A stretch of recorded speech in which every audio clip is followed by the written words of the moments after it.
Set sari ഉടുത്തപ്പോഴേ മനസ്സിലായില്ലേ എങ്ങോട്ടേക്കാണെന്ന്. അതെ, അമ്പലത്തിലോട്ടാട്ടോ പോകുന്നത്. നമ്മളിന്ന് പോകുന്നത് പറശ്ശിനിക്കടവിലേക്കാണ്. ഏട്ടൻ്റെ അമ്മയുടെ നാട് പയ്യന്നൂരാട്ടോ. അതുകൊണ്ട് തന്നെ അവിടെ എന്തായാലും കൊടുക്കണമെന്നുള്ളത് അമ്മയുടെ ആഗ്രഹമായിരുന്നു. അപ്പോൾ ഇതൊരു 2 ദിവസത്തെ ട്രിപ്പാണ്. അതാണ് ഈ ലഗേജൊക്കെ കണ്ടത്. നമ്മൾ നേരത്തെ വെളുപ്പിനെ ഇറങ്ങണമെന്ന് ഉദ്ദേശിച്ചെങ്കിലും എല്ലാവരും റെഡിയായിട്ട് ഇറങ്ങിയപ്പോഴത്തേക്ക് ഒരു 8:30 ആയിട്ടോ.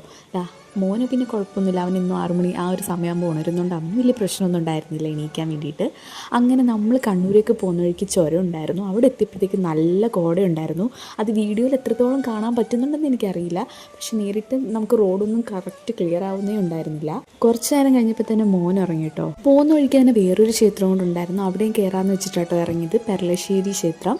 ഞായറാഴ്ച ദിവസം ആയതുകൊണ്ടാവണോ എന്നറിയില്ല, നല്ല തിരക്കായിരുന്നു. അവിടെ സർപ്പത്തിൻ്റെ പ്രതിഷ്ഠ ഉണ്ട് കേട്ടോ. അതുകൊണ്ട് തന്നെ മുട്ട സമർപ്പിക്കുന്ന വഴിപാട് അവിടുത്തെ മെയിനാണ്. അതിനൊക്കെ ഒടുക്കത്തെ ക്യൂ ആയിരുന്നു. അതിനൊന്നും നമ്മൾ നിന്നില്ല. ഞാൻ ഈ പറയുന്നത് എത്രത്തോളം കറക്റ്റാണെന്നൊന്നും എനിക്കറിയില്ല കേട്ടോ. അപ്പം ഞാൻ ജസ്റ്റ് അവിടെ ചെന്നപ്പോൾ മനസ്സിലായ കാര്യങ്ങളാട്ടോ ഞാൻ ഈ ഷെയർ ചെയ്യുന്നത്. അങ്ങനെ നമ്മൾ അവിടുന്ന് തൊഴുതിറങ്ങി. അങ്ങനെ നമ്മൾ അവിടുന്ന് അടുത്തുള്ള ഹോട്ടലിൽ നിന്ന് തന്നെ ഫുഡ് കഴിച്ചു കേട്ടോ. ഞാൻ പൂരിയും പച്ചക്കറിയാട്ടോ പറഞ്ഞത്.